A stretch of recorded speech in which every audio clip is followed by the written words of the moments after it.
تو چلتے رہیں، جدوجہد کریں، ہمت کریں، کوشش کریں۔ کبھی کبھی یوں ہوتا ہے کہ انسان سمجھتا ہے کہ میں نے کوشش تو کی تھی، لیکن یار یہ میرے کوشش کرنے سے کوئی نتیجہ نہیں نکلا۔ عارف رومی رحمۃ اللہ علیہ فرماتے ہیں کہ ایک شہر ایسا تھا جس میں ایک بیماری بار بار حملہ کرتی تھی۔ 3-4 پہاڑیاں ایک دوسرے کے اوپر تھیں، اکٹھے پہاڑ بنے ہوئے تھے، اس کے اوپر وہ جڑی بوٹی تھی جس سے اس بیماری کا علاج ہوتا تھا۔ کئی حکیموں نے بتایا کہ اگر وہ جڑی بوٹی حاصل کر لی جائے تو تمہارے شہر کے لوگ صحت یاب ہو سکتے ہیں، پر وہ 4 پہاڑیاں اوپر نیچے، اور پھر ڈھلان بڑی سیدھی تھی، جو پیر رکھتا پھسل جاتا، کوئی جرت ہی نہ کرتا اوپر جانے کی، لیکن لوگ بیمار تھے، تکلیف میں تھے۔ بالآخر ایک شخص نے ارادہ کیا کہ کب تک لوگوں کو بیماری سے سسکتے، تڑپتے، مرتے دیکھتا رہوں گا۔ اس نے کلاڑا اٹھایا، ہتھوڑا اٹھایا، پہاڑ کاٹنا شروع کیا کہ میں سیڑھیاں بناؤں گا اوپر جانے کے۔ فرماتے ہیں کہ وہ پہاڑ کاٹ رہا تھا تو جو قریب آتے تھے نا، وہ اسے کہتے تھے پاگل ہو گیا تو اکیلا بندہ کیسے پہاڑ کاٹے گا، بیوقوف ہے، چھوڑ دے۔ اس نے کہا یار تم ساتھ نہیں چل سکتے تو حوصلہ شکنی تو نہ کرو، مجھے کچھ کرنے تو دو۔ سالوں لگ گئے، ایک پہاڑ کاٹ کے سیڑھیاں بنائی اس نے، پھر دوسرا پہاڑ شروع کیا، پھر سالوں لگ گئے، اور 2 پہاڑ کاٹے تھے، بڑھاپا آ گیا، بیمار ہو گئے، موت کا وقت آ گیا۔ اب چونکہ سیڑھیاں بن گئی تھی تو 2 پہاڑ کٹ گئے تھے، وہاں تک لوگ آنے جانے لگے تھے۔ این اس وقت جب وہ دنیا سے جا رہا تھا، پھر بھی کچھ لوگ حوصلہ شکنی کر رہے تھے، اسے کہہ رہے تھے خدا کے بندے کیا نتیجہ نکلا۔ کچھ لوگوں کی ڈیوٹی ہوتی ہے اپوزیشن کا کردار ادا کرنا، ہر موقع پر حوصلہ شکنی کرتے۔ اب اس پر آخری وقت آ گیا ہے، باوجود اس کے کچھ لوگوں نے جا کے کہا کیا نتیجہ نکلا جی، تیرے اوپر موت کا وقت آ گیا ہے، تو اوپر تک تو جا نہیں سکا، فائدہ کیا ہوا؟ وہ کہنے لگا بیوقوفو تمہیں پتہ ہی نہیں میں کامیاب ہو کے جا رہا ہوں۔ انہوں نے کہا کس طرح؟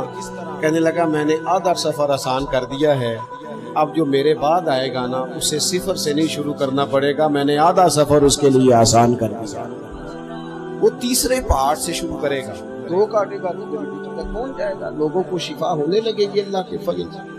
ہم پتہ کیا کرتے ہیں، بالخصوص میرے وطن کا رواج یہ ہے کہ لوگ آدھا سفر بھی آسان کرنے کو تیار نہیں، وہ کہتے نہیں سارا ہی فلانا کرے گا۔ جتنے انبیاء دنیا میں آئے نا میرے دوستوں، وہ سارے کامیاب گئے، لیکن کسی کے ساتھ 4 امتی، کسی کے ساتھ 10، کسی کے ساتھ 100، کسی کے ساتھ 200، لیکن نبی کامیاب گئے۔ کیوں؟ کہ اللہ تعالیٰ نے جو ان کے ذمہ ڈیوٹی لگائی تھی، وہ ڈیوٹی انہوں نے پوری ذمہ داری سے سر انجام دیا۔ اس ڈیوٹی میں انہوں نے کبھی کوئی کمی دکھائی، اپنی زندگی میں جدوجہد کریں، کام کریں، بیٹھ کر صرف بات نہ کریں، تنقید نہ کریں، بیٹھ کر صرف منصوبہ بندی نہ کریں۔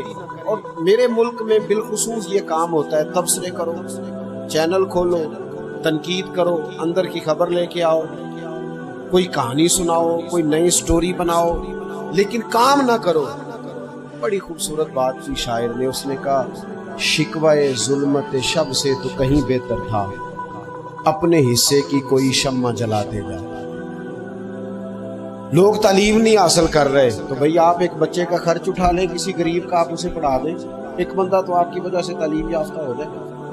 لوگوں کو کھانا نہیں مل رہا، بھوکوں مر گئے لوگ، حکومتیں کچھ نہیں کر رہی، آپ 10 بندوں کی ذمہ داری اٹھا لیں، آپ غریبوں کو دیکھ لیں، 10 لوگوں کے گھر میں آپ کھانا پہنچانا شروع کریں۔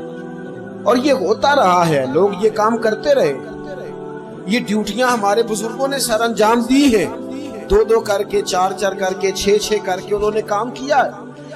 اپنی ذمہ داری کا احساس کریں، مسلسل کام کریں، مسلسل جدوجہد کریں، مسلسل ڈیوٹی کریں۔ اور پھر میری تیسری گزارش آپ سے یہ ہے کہ جس طرح آپ اپنے گھر میں آپ کی ذمہ داریاں ہوتی ہیں، اور اگر آپ ذمہ داری ادا نہیں نہ کرتے تو احتجاج ہوتا ہے۔ ماں کو ٹائم نہیں دیتے تو ماں بھی احتجاج کرتی، گھر والی کو ٹائم نہیں دیتے تو وہ بھی احتجاج کرتی ہے، دوستوں کو وقت نہیں دیتے تو وہ بھی اس کا شکوہ کرتے ہیں۔ تو آپ کے ذمے جتنی بھی ذمہ داریاں ہیں، آپ پڑھاتے ہیں، کلاس میں وقت پہ نہیں آتے تو اس کا اظہار کیا جاتا ہے۔ ہم نے اپنے اپنے ذمے جو ذمہ داریاں لی ہیں پوری کرتے ہیں۔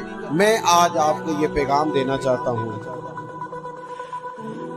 ایک ایک ڈیوٹی دین کی بھی اپنے ذمے لیں، ایک ایک ڈیوٹی، ایک کام اپنے ذمے لے لیں۔ آپ اپنے اپنے علاقے کی مسجد میں جھاڑو دینے کی ڈیوٹی لیں، آپ یہ ذمہ داری لے لیں کہ مجھ سے کچھ نہیں ہو سکتا تو میں ہفتے کے بعد مسجد میں جاؤں گا اور قرآن مجید کو میں صاف کر کے جھاڑ پونچھ کے ترتیب کے ساتھ مرتب کروں گا۔ مجھے اگر ناظرہ قرآن مجید ٹھیک پڑھنا آتا ہے تو میں 10-11 بچوں کا روز سبق سنوں گا، آگے پڑھاؤں گا۔ کوئی ذمہ داری لے، دین کی کوئی ڈیوٹی اپنے ذمے لے۔ اگر مالی طور پر آپ تعاون کر سکتے ہیں تو کسی جگہ، کسی مسجد میں، مدرسے میں، خیر کے کسی کام میں شامل ہو جائے۔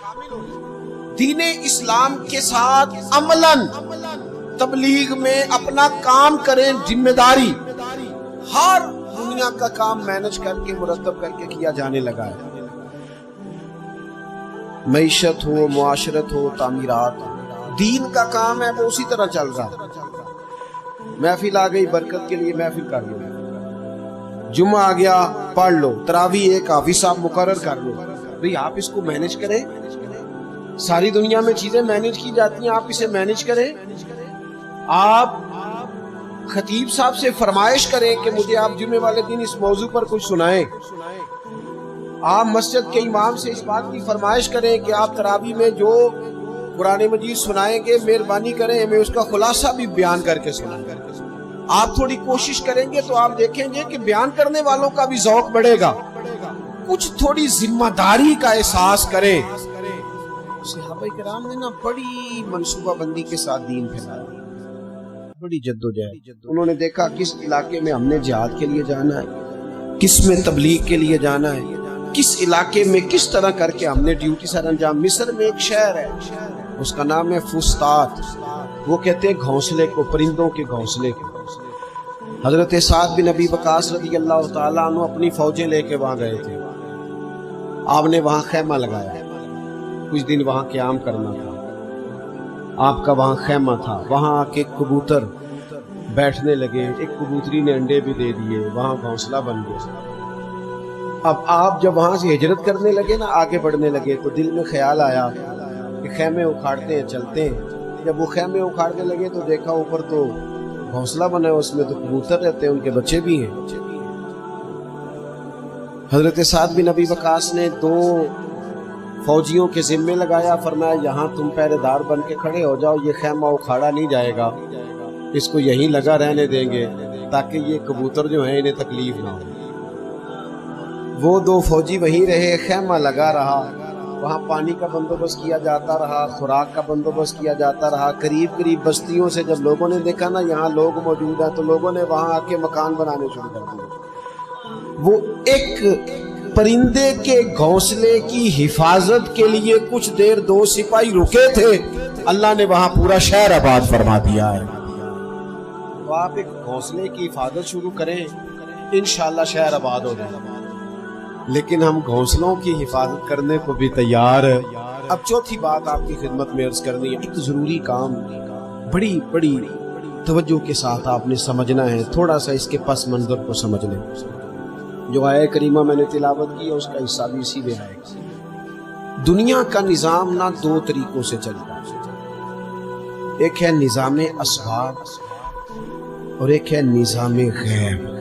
ایک نظام اسباب سے چلتا ہے کہ آگ جلاتی ہے، پانی ٹھنڈا کرتا ہے، انسان ماں باپ کے ملاپ سے پیدا ہوتا ہے۔ دنیا نظام اسباب سے چلتی ہے اور اسی ترتیب سے نظام آگے چل رہا ہے۔ اور ایک ہے نظام غیب، جب اللہ اپنی رحمت کا فیصلہ فرمائے۔ تو ایک نظام وہ بھی ہے، وہ کیسے ہے؟ آگ جلاتی ہے لیکن جب رب چاہے نا تو حضرت ابراہیم کے لیے ٹھنڈی ہو گئی۔ یہ کیا ہے؟ یہ نظام غیب ہے۔ نظام اسباب یہ ہے کہ ماں باپ کے ملاپ سے اولاد پیدا ہوتی ہے، اور اگر رب چاہے نا تو حضرت عیسیٰ علیہ السلام کو بغیر باپ کے بھی پیدا فرما دیتا ہے۔ ہم جو مسلمان ہیں نا، ہماری ساری کی ساری توجہ نظام اسباب پہ ہو گئی، اسباب پورے جمع کر کے، لیکن اپنے رب کی بارگاہ کی طرف رجوع بھی کرو۔ کئی دفعہ نا اسباب سارے بندے کے ہاتھ سے چھوٹ جاتے ہیں، پھر اسے ضرورت ہوتی ہے دست غیب، اللہ اس کی مدد کرے۔